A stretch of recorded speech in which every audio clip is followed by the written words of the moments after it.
السلام علیکم. یہ ایک سوال ہے کہ کیا جلدی کامیابی نقصان دہ ہو سکتی ہے؟ جو چیز فوراً مل جائے کیا وہ ہمیشہ فائدہ دیتی ہے؟ ہماری سب سے بڑی خواہش ہوتی ہے کہ ہمیں کامیابی جلد از جلد مل جائے، لیکن قرآن ایک حیران کن حقیقت بتاتا ہے.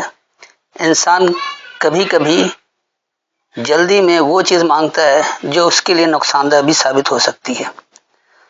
سورہ بنی اسرائیل یعنی سورہ اسراء کے مطابق انسان کی ایک کمزوری بیان ہوتی ہے کہ وہ کبھی جلد بازی میں ایسی چیز کی خواہش کرتا ہے جس کا انجام اس کے حق میں بہتر نہیں ہوتا.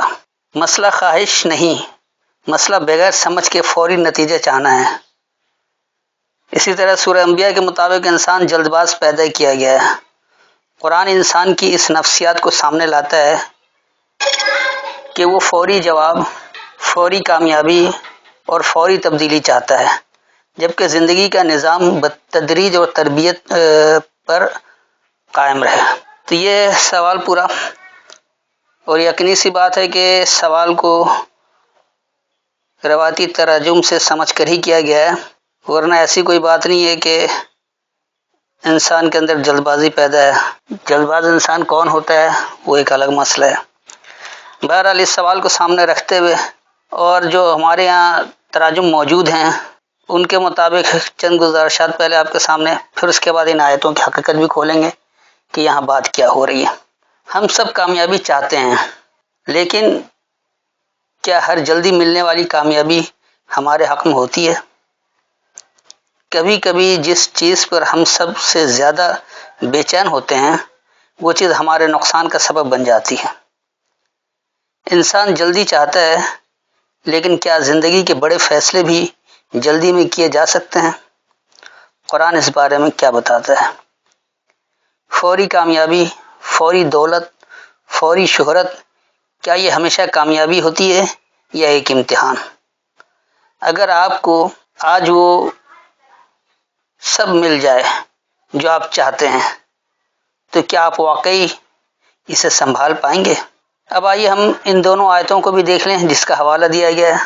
سب سے پہلے سورہ بنی اسرائیل اور اس کی آیت نمبر 11 یعنی 17 کی 11. اور انسان برائی کی دعا کرتا ہے جیسے وہ بھلائی کی دعا کرتا ہے، اور انسان جلد باز ہے. یہ ہے ہمارا مروجہ روایتی ترجمہ. کوئی انسان بھی برائی کی دعا کرتا ہے، یہ بات کچھ سمجھ میں نہ آنے والی ہے. یقینی سی بات ہے کہ یہ کچھ تراجم کی غلطی ہے. اور پھر کہہ رہے کہ انسان جلد باز ہے. ہر انسان جلد باز نہیں ہوتا ہے. اگر واقعی یہ جلد باز اللہ نے انسان کو بنایا ہے تو پھر تو کہا جا سکتا ہے اور پھر ہر انسان میں جلد بازی پانی چاہیے، جبکہ ایسا نہیں. ہم بہت سارے لوگوں کو دیکھتے ہیں بڑے صبر و تحمل کے ساتھ نتائج کا انتظار کرتے ہیں، اپنے عمل کا جائزہ لیتے رہتے کہاں غلطی ہو رہی، کیا کچھ ہو رہا ہے. تو یہ اللہ کا پیدا کردہ نہیں ہے. اب دیکھیے اس آیت میں دراصل اللہ کیا رہا ہے. وَيَدْعُ الْإِنسَانُ بِالشَّرِّ دُعَاؤُهُ بِالْخَيْرِ. اور پکارتا ہے ہر انسان نقصان کو، اس کی پکار بھلائی کو. وَكَانَ الْإِنسَانُ عَجُولًا. اور ہر انسان ہے عجلت والا یعنی جلد باز. تو یہ ان انسانوں کی بات ہو رہی ہے جو بھلائی سمجھ کر شرارت کو، بگاڑ کو، برائی کو پکار رہا ہے. اور یہ پکار صرف زبان سے نہیں ہے، یعنی یہ دعا نہیں ہے جو ہمارے یہاں دعا بنا دیا. یدعو کا مطلب پکارنا ضرور ہے، لیکن عمل سے پکارنا کہا جاتا ہے. تو انسان جو ہے وہ عمل سے تو برائی کو پکار رہا ہے جیسے وہ بھلائی کو پکار رہا ہو، یعنی اس کی پکار بھلائی کو ہے. اب آپ دیکھ لیں ہمارے یہاں عام طور پر، خاص طور پر پاکستان میں سرکاری ملازم، محکمہ پولیس اور اس طرح کے کئی ادارے، وہ سب بھلائی کو پکارتے ہیں، یعنی اپنے عمل سے چاہتے ہیں کہ بھلائی ہو، لیکن وہ اپنی بھلائی کو مد نظر رکھتے ہیں، عام انسان کی بھلائی کو مد نظر نہیں رکھتے. عام انسان کے لیے وہ شر ہیں، نقصان کا باعث ہیں. لیکن وہ اپنی بھلائی چاہ رہے ہیں، تو ان کی پکار تو اپنی بھلائی کی ہے۔ تو یہ جو انسان جو ہوتا ہے، جو اپنے مفادات کو مد نظر رکھ کر کام کر رہا ہوتا ہے، دراصل یہ لوگ اللہ کے نافرمان ہوتے ہیں۔ آپ دیکھ لیں کہ ایک پولیس والا رشوت کیوں لے رہا ہے؟ اپنی بھلائی کو، کہ اس کی جیب گرم ہو، اس کے پاس پیسے زیادہ آ جائیں، لیکن دراصل وہ نقصان کو دعوت دے رہا ہے، کیونکہ اس نے عوام کو یقین دلا دیا کہ پولیس جو وہ رشوت خور ہے، پیسے لے کر غلط کام کرواتی ہے۔ اس نے اپنے لیے تو بھلائی چاہا کہ اپنی جیب بھر لیا، اپنے کام کو آسان کیا، لیکن عمومی طور پر یہ برائی ہو گئی، شر ہو گیا، فساد ہو گیا، نقصان ہو گیا۔ تو اسی بات کو اللہ بتا رہا ہے کہ ہر انسان جو وہ شر کو پکار رہا عملی طور پر، اس کی پکار بھلائی کو ہے۔ اور یہ سرکاری محکمے میں تو بہت زیادہ ہوتا ہے، کام نہیں کرتے ہیں، تنخواہ پوری لینا چاہتے ہیں، اپنی بھلائی چاہتے ہیں، لیکن کام نہیں کر کے جو لوگوں کو نقصان دے رہے ہیں یہ مد نظر نہیں رکھتے۔ اور یہ سب کچھ کون سا انسان کرتا ہے؟ وہ جس میں جلد بازی ہے، وکان الانسان عجولا، اور ایسا ہر انسان جو وہ عجلت والا ہے، جلد باز ہے، وہ فوری طور پر اپنے مفاد کو مد نظر رکھتا ہے اور اس کے تحت کام کرنا چاہتا ہے۔ لیکن جو مرکز کے تحت کام ہوتا ہے تو اس میں مفاد عامہ کا خیال رکھا جاتا ہے، چند افراد کے مفاد کا نہیں۔ لیکن ہمارے یہاں خاص طور پر پاکستان میں بیوروکریٹ، سرکاری محکمے کے کرتا دھرتا، با اختیار لوگ، اور ہر وہ شخص جس کے اپنے ہاتھ میں کوئی اختیار آ گیا، وہ یہ چاہتا ہے کہ اس کو تو کام کیے بغیر تنخواہیں ملتی رہیں، لوگ اس کی مدد کرتے رہیں، اس کے مفادات کا خیال رکھیں، اور وہ لوگوں کے عام مفاد کا خیال نہیں رکھتا، نقصان پہنچاتا ہے، پیسے لے کر کسی کا کام کر دیا اور جس کا صحیح کام بھی اسے نہیں کر رہے، اسے تنگ کرتے ہیں۔ تو یہ جو عملی طور پر اس کی پکار جو شر کو ہے، جبکہ وہ بھلائی کو سمجھ رہا ہے کہ اس کی پکار بھلائی کیوں، تو ایسا انسان جو وہ جلد باز ہوتا ہے، وہ کبھی بھی مقصد پر نظر نہیں رکھتا۔ یعنی اللہ کہتا نا کہ کتاب و حکمت، کتاب و پابندیاں جو اللہ آپ کو دے رہا ہے، اور حکمت اس کے مقاصد، غرض و غایت۔ تو ایسا جلد باز انسان جو اپنے مفادات کو مد نظر رکھتا ہے، وہ اپنے مفاد کو تو دیکھ رہا ہوتا ہے، جلد بازی بھی چاہتا ہے، لیکن مفاد عامہ کا خیال نہیں رکھتا، لوگوں کو زیادہ تر نقصان پہنچا رہا ہوتا ہے۔ تو ایسے افراد وقتی طور پر کامیابی تو شاید حاصل کر لیتے ہیں، جو ان کا مقصد ہوتا ہے وہ کچھ حاصل کر لیتے ہیں، اپنے خاندان کی بھلائی چاہتے وہ بھی کر لیتے ہیں، اپنے پاس مال بھی جمع کر لیتے ہیں، اپنی عیاشیاں بھی کر لیتے ہیں، لیکن پورے معاشرے کو بگاڑ کر رکھ دیتے ہیں، اور اس کا نتیجہ لوگوں میں مایوسی پھیلنا، دلوں میں بغض کا پیدا ہو جانا، اور سرکاری لوگوں کے لیے دشمنی کا مادہ پروان چڑھتا ہے، جس کی وجہ سے چوری ڈکیتی بڑھ جاتی ہے، لوگوں کے سامان کو چھیننا، زبردستی کسی سے رقم لوٹ لینا، موبائل لوٹ لینا، یعنی جس کو اسٹریٹ کرائم کہا جاتا ہے، بہت زیادہ بڑھ جاتا ہے۔ اس کی واحد وجہ یہ انسان کی ایسی عملی پکار جو وہ خود کی بھلائی کو چاہتا ہے، لیکن دراصل وہ شر کو پکار رہا ہوتا ہے، تو اس کا عمل شر کی طرف جاتا ہے۔ تو یقینی سی بات ہے کہ اللہ نے انسان کو جلد باز نہیں بنایا ہے، یہ انسان خود عجلت میں اپنے مفاد کو مد نظر رکھ کر پورے معاشرے کو بگاڑ کر رکھ دیتا ہے۔ تو میں نے اس لیے اس آیت کو واضح کر دیا، سمجھا دیا۔ اب آئیے جو دوسری آیت کا حوالہ دیا گیا ہے سورہ انبیاء سے، اور اس کی آیت نمبر ہے 37، یعنی 21 کی 37، جو ہمارا مروجہ ترجمہ ہے: انسان کو پیدا کیا گیا ہے جلد باز، ان قریب میں تمہیں اپنی نشانیاں دکھاتا ہوں، سو تم جلدی نہ کرو۔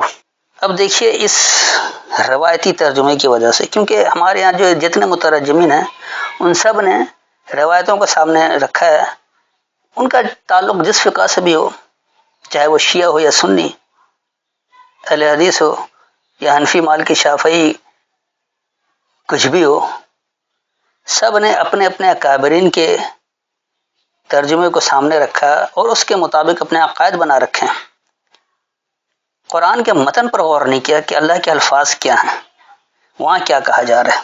تو اس روایت کے مد نظر ترجم کرنے سے یہ بات آ گئی کہ انسان کو جلد باز پیدا کیا گیا، یعنی سارا الزام اللہ پر ڈال دیا کہ اللہ نے انسان کو جلد باز پیدا کیا ہے. پھر اللہ یہ بھی کر کے میں تمہیں اپنی نشانیاں دکھاتا ہوں، تم جلدی نہ کرو. جب جلد باز پیدا کر دیا تو پھر وہ جلدی کیوں نہ کرے؟ اس ترجمے کا تضاد دیکھیں. جبکہ اللہ نے سورہ نساء کی آیت نمبر 82 میں واضح طور پر کہا ہے کہ تم قرآن میں تدبر کیوں نہیں کرتے ہو؟ اگر یہ غیر اللہ کی طرف سے ہوتا تو اس میں کثیر اختلاف پاتے. لیکن آپ دیکھیے کہ ایک ہی آیت میں ان تراجم میں کتنا اختلاف موجود ہے، کتنا تضاد موجود ہے کہ ایک طرف کہہ رہے کہ اللہ نے انسان کو جلد باز پیدا کیا اور دوسری طرف پھر اللہ ہی کہہ رہا ہے کہ میری آیتوں پر غور کرو، میں اپنی نشانیاں دکھا رہا ہوں، تم جلد بازی نہ کرو. تو جب جلد باز پیدا کرے تو جلد بازی کیسے نہ کرے؟ تو یہ ہے روایتی ترجمے کا شاخسانہ کہ آیت کے اندر ہی تضاد پیدا کر دیا. گویا یہ مترجم یہ ثابت کرنا چاہتے ہیں کہ یہ قرآن اللہ کی کتاب نہیں ہے، اس میں تو بہت اختلاف ہے، ایک ہی آیت میں اتنا اختلاف ہے. اس طرح کی آپ آیتیں اٹھائیں گے تو آپ کو بے انتہا اختلافات تضادات والی آیتیں نظر آئیں گی. اور اسی بنیاد پر جو قرآن کے مخالفین ہیں وہ یہ دعویٰ کرتے ہیں کہ اللہ کی کتاب نہیں ہے. اور اس میں تو خود اللہ نے بھی متضاد باتیں کر رکھی، کہیں کچھ کہا کہیں کچھ کہا، کہ اللہ کو بھی نہیں پتہ کہ وہ پہلے یہ بات کہہ چکا ہے، اب یہ بات آ رہی ہے. تو یہ تمام کچھ جو خرافات قرآن پڑھ کر لوگوں کے ذہن میں آتا ہے وہ قرآن پڑھ کر نہیں آتا ہے، یہ قرآن کے تراجم پڑھ کر آتا ہے. بجائے وہ مترجموں پر اعتراض کرنے کے اللہ پر ہی اعتراض کر بیٹھتے ہیں کہ یہ کیسا اللہ کہ اللہ کو خود نہیں پتہ ایک جگہ اس نے کیا کہا دوسری جگہ کیا کہہ رہا ہے. تو یہ تو تضاد والی کتاب ہے، اللہ کی کتاب ہے ہی نہیں، بقول اللہ ہی کے کہ اس میں تضاد نہیں ہے. اور تراجم صاحب دیکھیں تضاد بھرا پڑا ہے. تو یہ سب کچھ صرف اور صرف اللہ کے کلام پر غور و فکر نہیں کرنے کا نتیجہ ہے. تو جب تک آپ تدبر نہیں کریں گے، سوچے سمجھیں گے نہیں کہ یہ حکم اللہ نے کیوں دیا ہے، اس کے کرنے کے کیا فوائد ہیں اور نہ کرنے کے کیا نقصانات ہیں، جب تک آپ اللہ کی ہدایت کو سمجھ نہیں پائیں گے. لیکن افسوس کہ ہمارے آج کے جو نام نہاد مسلمان ہیں، پیدائشی نسلی مسلمان ہیں، وہ قرآن کو اللہ کی کتاب زبانی طور پر کہتے ضرور ہیں لیکن عملی طور پر مانتے نہیں ہیں، کیونکہ وہ تراجم کو وہ اختلافی والا ترجمہ پڑھتے ہیں اور کہتے ہیں قرآن میں تو اختلاف موجود ہے. جب اللہ کہہ رہا ہے کہ قرآن میں اختلاف نہیں ہونا چاہیے، اللہ کی کتاب ہونے کی دلیل ہے کہ اس میں تضاد نہیں ہوگا، تو یہ اپنے ترجمے سے ثابت کرتے ہیں کہ دیکھو تضاد والی کتاب ہے، یہ اللہ کی کتاب نہیں ہے. آنکھ بند کر کے اپنے اکابرین کے پیچھے چلتے ہیں. نتیجہ آج دنیا بھر میں مسلمان ذلیل و خوار ہے، اسلام کا نام لے وہی مغلوب ہے، جبکہ اللہ نے کہہ رکھا ہے کہ تم ہی غالب رہو گے اگر تم مومن ہوگے، وانتم عالون ان کنتم مومنین. لیکن نہ ہم قرآن والے مومن ہیں نہ ہم غالب ہیں. تو یہ کوتاہی، یہ غلطی ہماری اپنی ہے. جب تک ہم آنکھ بند کر کے تراجم پر ایمان لاتے رہیں گے اور اللہ کی ہدایت کو اللہ کے کلام کے ذریعے نہیں سمجھیں گے، غیر اللہ کے کلام کے شرک سے سمجھتے رہیں گے، یہ خامیاں آتی رہیں گی. اب دیکھیں یہاں پر بات کیا ہو رہی، خلق الانسان من عجل، پیدا ہے انسان میں جلد بازی سے. تو یہ انسان کو جلد بازی سے پیدا کیا گیا نہیں ہے، یہ انسان پیدا کرتا ہے جلد بازی سے، انسان تخلیق کر رہا ہے. خلق الانسان، یہ انسان بنا رہا ہے، انسان وجود دے رہا ہے اجلت سے، جلد بازی سے. سأوریکم، جلد میں تمہیں دکھاؤں گا آیاتی، اپنی آیتیں، فلا تستعجلون، پس تم اجلت نہیں کرو، تم جلد بازی نہیں کرو. تو یہ انسان تو اپنے اندر جلد بازی پیدا کر رہا ہے، انسان جلد بازی سے چاہتا ہے کہ سب کچھ ہو جائے. اللہ کہہ رہا ہے کہ میری آیتوں کو دیکھو تو تم پھر اجلت نہیں کرو، جلد بازی نہیں کرو، دیکھو سمجھو غور و فکر کرو، جب مطمئن ہو جاؤ پھر مانو. تو یہاں سارا الزام اللہ پر ڈال دیا گیا ہے، جبکہ ایسا نہیں ہے. انسان پیدا کر رہا ہے جلد بازی سے، انسان جلد بازی سے پیدا کر رہا ہے، انسان میں جلد بازی پیدا نہیں، نہ اللہ نے انسان کو جلد بازی میں بنایا. اللہ تو کہہ رہا ہے میں تمہیں اپنی آیتیں دکھا رہا ہوں. اللہ کی آیتیں اللہ کی کتاب میں موجود ہیں، اللہ کے قرآن میں آیتوں کی صورت میں، یعنی اللہ کی حدیثیں اس میں موجود ہیں.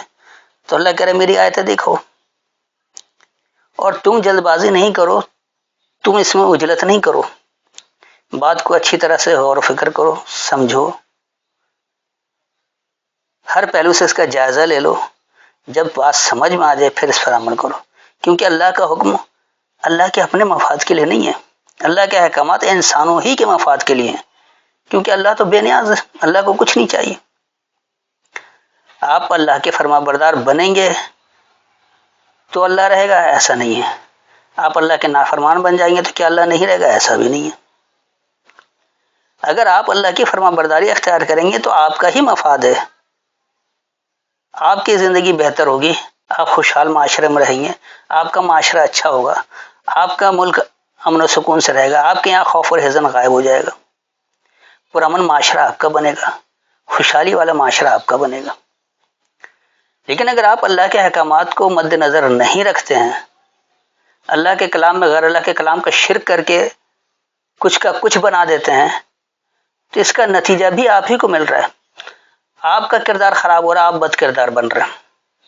آپ کا معاشرہ خراب ہو رہا، آپ کے معاشرے میں مفاد پرستی کی دوڑ لگی ہوئی ہے، پرامن معاشرہ نہیں بن رہا.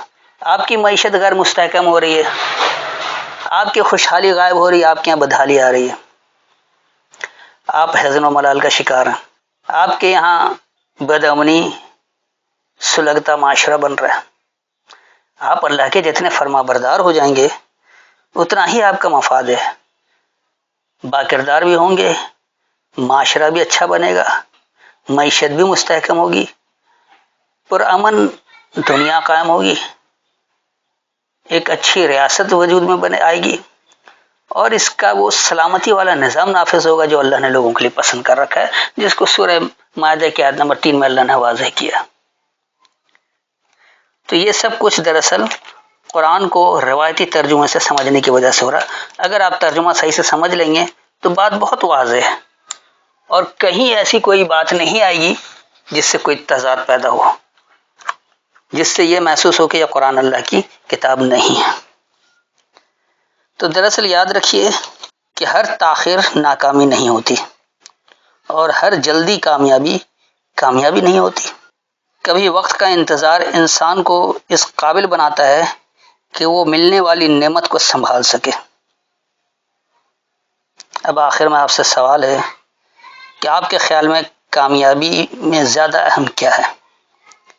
جلدی حاصل کرنا، صحیح وقت پر صحیح چیز حاصل کرنا؟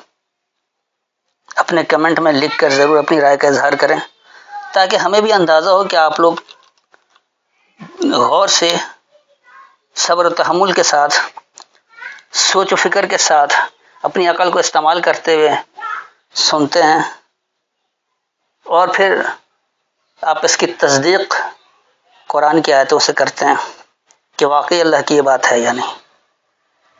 اگر آپ کو ہمارے درس محسوس ہو کہ ہم خالص اللہ کی بات پہنچا رہے ہیں، بغیر کسی ملاوٹ کے، بغیر کسی غیر اللہ کے کلام کے شرک کے، تو اپنے جیسے ہم خیال لوگوں کو، اور وہ ان لوگوں کو جو قرآن پر عمل درآمد کرنا چاہتے ہیں، جو اللہ کے فرما بردار بننا چاہتے ہیں، ان کو ہمارا درس ضرور شیئر کریں، تاکہ اللہ کی فرما برداری اختیار کرنے میں انہیں بھی آسانی ہو، اور جلد از جلد باکردار افراد زیادہ سے زیادہ ہوں، پرامن معاشرہ قائم ہو جائے، معیشت مستحکم ہو، اور آپ ایک ایسی ریاست بنانے میں کامیاب ہو جائیں جس میں سلامتی والا نظام ہو جو دنیا کے لیے نمونہ، یعنی رول ماڈل بن جائے. تو امید ہے کہ مکمل وضاحت ہو گئی ہوگی، اور آپ کو اپنے سوال کا جواب بھی اچھی طرح سے مل گیا ہوگا. پھر بھی اگر کوئی خلش محسوس ہو، کوئی بات سمجھ میں نہ آئی ہو، کوئی سوال ذہن میں چبھ رہا ہو، اور آپ یہ سمجھتے ہو کہ آپ کے سوال کا جواب بھی انہی آیت میں تھا، تو آپ آیت کے حوالے کے ساتھ اپنا سوال دہرا سکتے ہیں. السلام علیکم.